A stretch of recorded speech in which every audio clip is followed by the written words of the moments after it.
Este extraordinario caso de la vida de Elías nos lleva por etapas. En el versículo 1 vimos a un hombre que enfrenta a un rey, pero en la fase 2 de la vida de este hombre, Dios le manda que se esconda. Ahora vamos a la fase 3. ¿Dónde quiere llevar Dios a este hombre? Lo quiere llevar a Sarepta de Sidón. ¿Sabe usted qué significa Sarepta? ¿Dónde estaba ubicado? Que era el lugar donde estaba Jezabel, precisamente su enemiga, que la viuda que lo iba a sustentar no era una viuda israelita. Todos estos elementos harán del paso de hoy un paso supremamente interesante. No se pierda este devocional y deje que Dios hable a lo profundo de su corazón, porque todo aquel que permanece en Dios, éste llevará mucho fruto y será limpiado para que lleve mucho más. ¿Sabe qué dice el profeta Isaías en el capítulo 28, verso 16? Que el que cree no se apresura. Y esta es una regla para la sabiduría de nuestro diario vivir. ¿Por qué? Porque para Dios no es necesario que nosotros vayamos más deprisa que Él. Cuando yo leo la historia del profeta Elías, uno aquí tiene que meditar sobre el punto donde Dios lo quiere llevar paso a paso. No quiera ir más rápido de Dios. Dios no llega antes ni tampoco llega después. En muchos casos, aparentemente Jesús llegó tarde. Tarde no llegó cuando Lázaro había muerto. Tarde no llegó cuando aquella niña estaba muerta. Jesús llegó cuando tenía que llegar. Y si nosotros entendemos los tiempos de Dios, mire y verá que el texto, estamos leyendo el primer libro de Reyes en el capítulo 17. Leíamos ayer en el versículo 7 que el arroyo se secó. No lo hizo de un día para otro. Yo creo que poco a poco se fue acabando. Lo que era un caudal, creo que con el tiempo se volvió un hilito pequeño de agua, hasta que algún día ya no hubo más agua. Y uno se pregunta, ¿qué pasaría por el corazón de Elías al ver que tenía que confiar en Dios? Que el agua se estaba acabando y cuál era el siguiente paso. Miren, yo me sorprendo a veces cómo nosotros hemos llegado a un nivel tal de desconfianza, de querer vivir a la segura, que a nosotros nos cuesta mucho esperar que todo se termine para terminar confiando en Dios. Siempre tenemos un plan B. Siempre queremos estarnos moviendo, haciendo uso de nuestra inteligencia, de nuestros recursos. Y no es que esto último sea malo, pero yo siempre le echo una pregunta a los cristianos. Si usted no espera a que el vaso se vacíe completamente, ¿cómo puede esperar usted la provisión de Dios? Porque es que nosotros no esperamos la provisión. Nosotros vemos que el vaso ya está medio vacío y entonces empezamos ¿a quién le presto? ¿Qué me invento? Y así es muy difícil. Van a ver ustedes, y yo resalto la actitud de Elías frente a lo que está pasando, porque, a ver, ya Elías vio lo más difícil. Imagine, Elías lo trae el Señor a un arroyo donde le envía pan y carne con unos cuervos. O sea, yo creo que para Elías estaba demasiado claro. Este Dios que me trajo aquí, que me llevó al proceso del Querid, a confiar en Él, a hacer conforme lo que Él me mandó y me sustentó durante este tiempo, ¿ahora va a pasar algo diferente? Claro que no. Elías un día se despertó y encontró el arroyo que se había secado por completo y que su suministro de sustento estaba totalmente cortado. ¿Qué debía hacer entonces? Debía quedarse allí y perecer, porque no podía esperar vivir por mucho tiempo sin algo de beber. ¿No debía tomar ahora cartas en el asunto y hacer lo mejor que pudiera por sí mismo? ¿No sería mejor ir, arriesgar, decir, bueno, me voy a enfrentar a Acab, a la reina, y ahora sí todo tiene que empezar? Pero mire, el Señor que le había ordenado, escóndete junto al arroyo del Querid. Yo he ordenado a los cuervos que te den de comer allí. Y es sorprendente y bendito ver que permaneció allí incluso después de que cesara el suministro de agua. El profeta no se movió de sus aposentos hasta que recibió instrucciones definitivas del Señor para hacerlo. Y así ocurrió con el Israel de antaño en el desierto. cuando se dirigía a la tierra prometida, la orden del Señor a los hijos de Israel era que se pusieran en camino, y a la orden de Jehová acamparon. Y mientras la nube estuvo sobre el tabernáculo, ellos descansaron en sus tiendas. Y cuando la nube permanecía muchos días sobre el tabernáculo, los hijos de Israel cumplían la orden de Jehová y no partían. Y así fue cuando la nube estuvo pocos días sobre el tabernáculo, según el mandato del Señor, se quedaron en sus tiendas y según el mandato del Señor viajaron. Y cuando la nube permanecía desde la tarde hasta la mañana y la nube se alzaba por la mañana, entonces viajaban. Ya fuera de día, de noche, 2 días, 1 mes, 1 año, los hijos de Israel permanecían en sus tiendas y no viajaban. Números capítulo 9, versículos 18 al 22. Y esto está expresamente registrado en lo que estamos leyendo esta mañana. Este primer libro de Reyes, capítulo 17, mire que el Señor le da una orden en este momento a Elías. Este es el tercer nivel en la vida de Elías. Vino a él palabra de Jehová diciendo: levántate y vete a Sarepta de Sidón. Versículos 8 y 9. Miren, Dios no se había olvidado de ser bondadoso, ni dejaría a sus siervos sin la dirección o guía necesaria cuando llegara el momento de concedérsela. Así deberíamos entender nosotros todos los días, que nuestras vidas están en las manos del Señor. Se los dije, no se apresure. Hay gente que empieza a ver el vaso medio vacío y empiezan. Me acuerdo tanto de una de las grandes embarradas del rey Saúl. ¿Se acuerdan? Que un día tenía que ofrecer el sacrificio y él no lo podía ofrecer porque él era el rey, él no era el sacerdote. Y como el sacerdote no llegaba, dice el capítulo 13, verso 12, que él ofreció el sacrificio y vino tremenda amonestación del Señor. ¿Por qué te apresuraste? Y uno a veces, cuando humanamente no ve a Dios moverse, uno quiere ayudarle a Dios. Mi querida familia, yo creo que este Elías al que Dios había puesto a prueba al ir al Querith y que actuaba bajo órdenes divinas y estaba bajo el cuidado especial de Dios, entonces entendió que Dios era el que ponía los ritmos, que Dios nos invita a permanecer en Él y en su palabra. Miren, vino a él palabra del Señor. ¿Cuántas veces nos ha llegado su palabra? Y a veces directamente, a veces a través de uno de sus siervos. Y ¿sabe cuál es la verdad? Que muchos, aunque escuchen la palabra de Dios, nos rebelamos, no somos obedientes. En cuanto a las palabras que nos has dicho, en nombre de Jehová no te escucharemos, le dijo un día el pueblo de Israel al profeta Jeremías. Y tal vez en otras ocasiones nos pasa lo que dice Ezequiel 33. Yo les he leído muchas veces este pasaje, pero se los voy a volver a leer hoy. Se sientan ante mí como mi pueblo. Oyen mis palabras, pero no las ponen en práctica. Porque con su boca muestran mucho amor, pero su corazón va tras su codicia.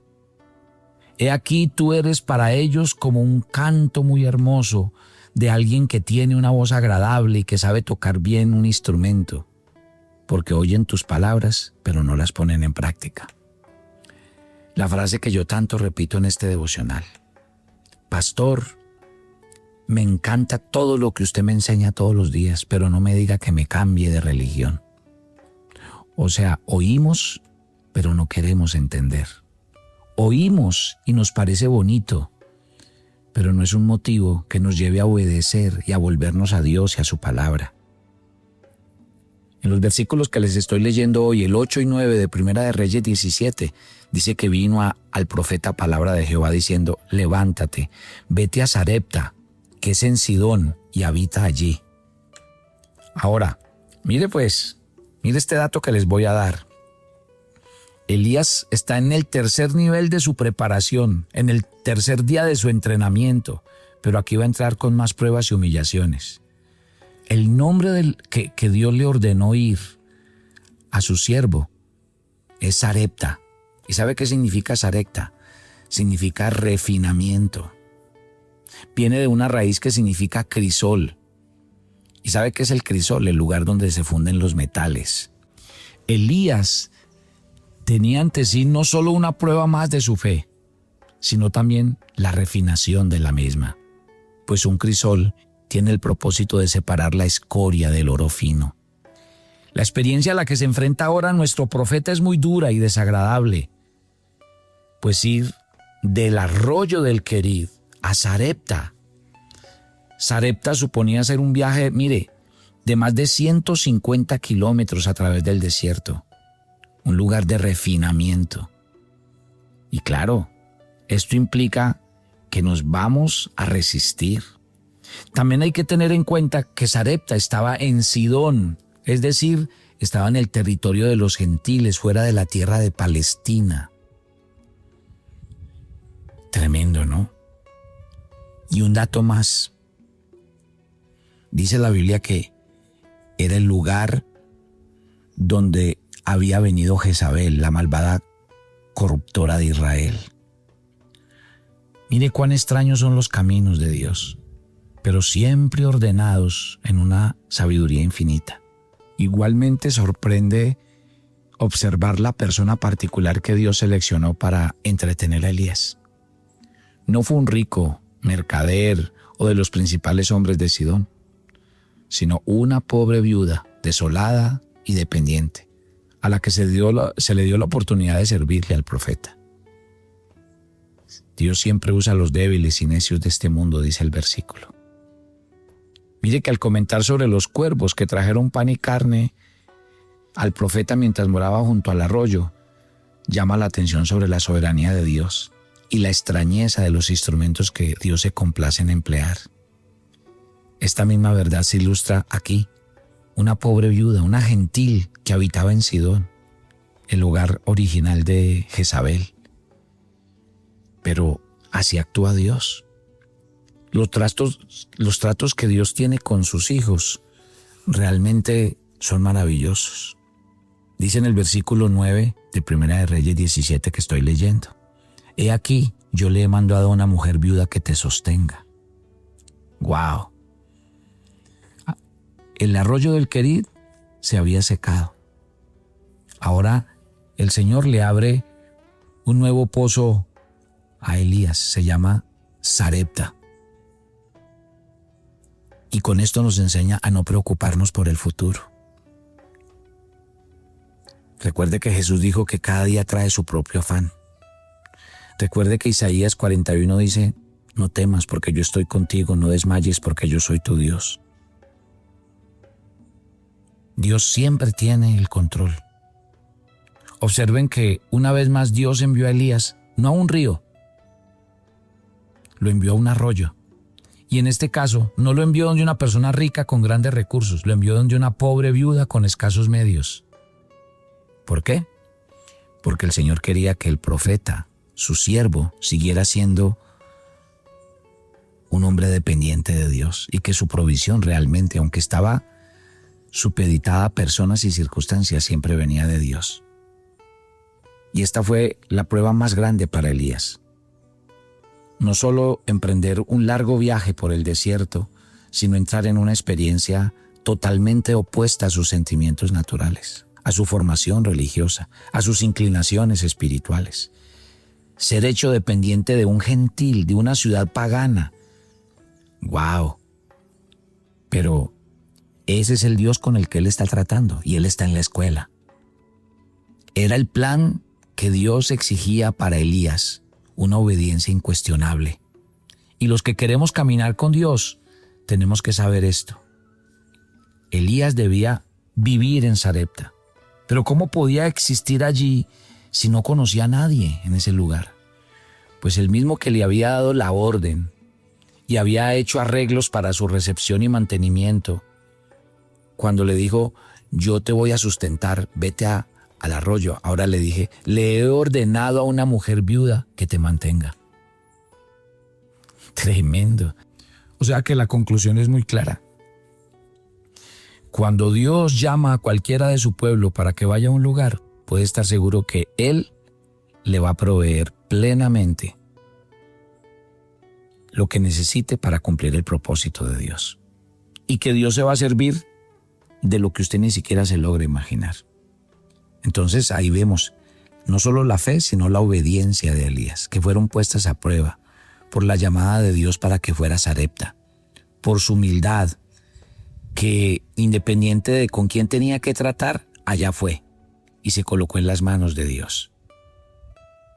Increíble. Entonces dice el versículo 10, estoy leyendo Primera de Reyes 17, se levantó y fue a Sarepta. Y en esto dio pruebas de que era realmente el siervo de Dios. Pues el camino de un siervo es el camino de la obediencia. Usted y yo tenemos que abandonar el camino de nuestra terquedad y de hacer las cosas a nuestra manera si realmente queremos que pasen cosas en nuestras vidas. Se levantó y se fue a Sarepta. Dios quiere que confiemos en Él. Dios quiere que nos dejemos guiar por Él. Yo espero que Dios esta mañana esté hablando a su corazón. Tome su agenda devocional para el día de hoy. Hoy es el día 233 en su agenda. Y usted va a tomar el primer libro de Crónicas, capítulo 4. Muy atentos. Solo hasta el verso 23. Allí hay una persona muy interesante, se llama Jabes. En su agenda escriba las 4 cosas que él le pidió a Dios. Va a encontrar este capítulo muy, pero muy interesante. Padre, gracias por esta mañana. Y gracias por cada oyente de Maná. El camino es la fe y la obediencia. El camino de ser formado como un hombre de Dios es dejar que Dios me lleve en su tiempo. Saca de mí el afán, saca de mí que son las cosas cuando yo quiero y permíteme entender que es cuando tú quieres, en los métodos que tú digas y en la forma como tú lo haces. Gracias Dios por trabajar en nosotros y por tu obra maravillosa en nuestras vidas. Nos encomendamos a ti y pedimos tu bendición en Cristo Jesús. Y yo los espero mañana en nuestro viernes de oración en Maná. Bendiciones para todos.